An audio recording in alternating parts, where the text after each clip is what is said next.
Welcome to your property. आज के इस वीडियो में हम डिस्कस करने वाले हैं section 7 and 8 of transfer of property act. बिल्कुल सिंपल लैंग्वेज में सेक्शन 7 बताता है कि कौन प्रॉपर्टी ट्रांसफर कर सकता है और सेक्शन 8 बताता है कि ट्रांसफर होने के बाद ट्रांसफरी को क्या क्या राइट्स ऑटोमेटिकली मिल जाते हैं। तो चलिए इन दोनों सेक्शंस को समझना शुरू करते हैं।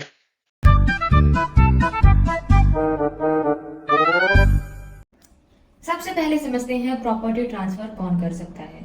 सेक्शन 7 के अकॉर्डिंग कोई भी पर्सन प्रॉपर्टी ट्रांसफर कर सकता है अगर 3 कंडीशन सेटिस्फाई होती हैं। कौन सी 3 कंडीशन?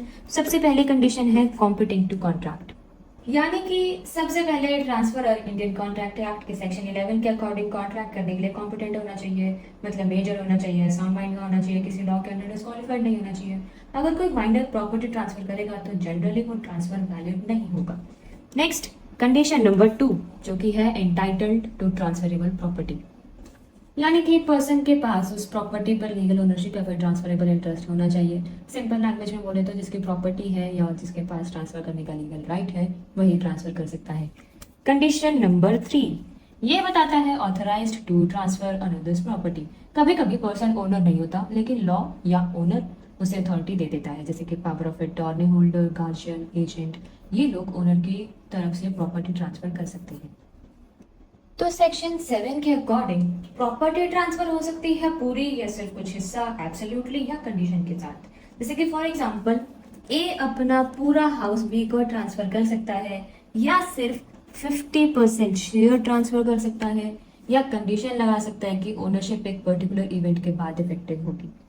ठीक है, अब एक केस जो कि इंडियन कॉन्ट्रैक्ट एक्ट जिनने पढ़ा है उन्हें पता होगा कि इस केस में प्रिवी काउंसिल ने होल्ड किया था कि माइनर कॉन्ट्रैक्ट ही नहीं कर सकता।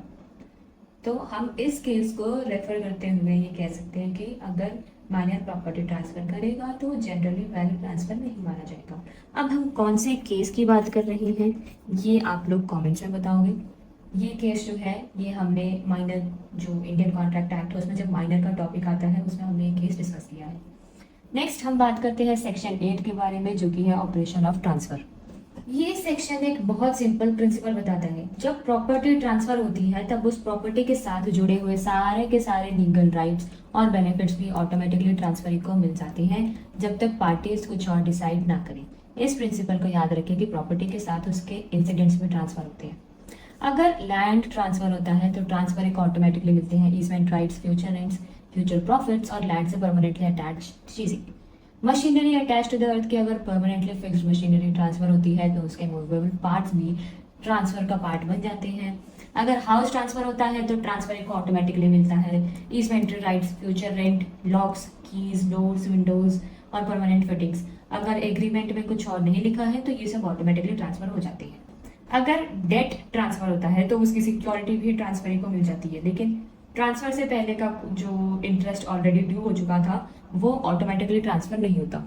फिर हम बात करते हैं कि अगर प्रॉपर्टी इनकम जनरेट करती है तो ट्रांसफर के बाद फ्यूचर इंटरेस्ट और फ्यूचर इनकम ट्रांसफर को मिलेगी। एक इजी एग्जांपल लेते हैं कि जैसे ए ने अपना रेंटेड हाउस बी को बेच दिया तो बी को सिर्फ हाउस ही नहीं मिलेगा, उसके साथ future rent, doors, windows, keys, attached fittings, easementary right सब ऑटोमेटिकली ट्रांसफर हो जाएगा और यही सेक्शन 4 का बेसिक प्रिंसिपल है। ठीक है, अगर आपको ये वीडियो यूजफुल लगी हो तो वीडियो को लाइक करें, शेयर करें और चैनल को सब्सक्राइब करें। Thank you.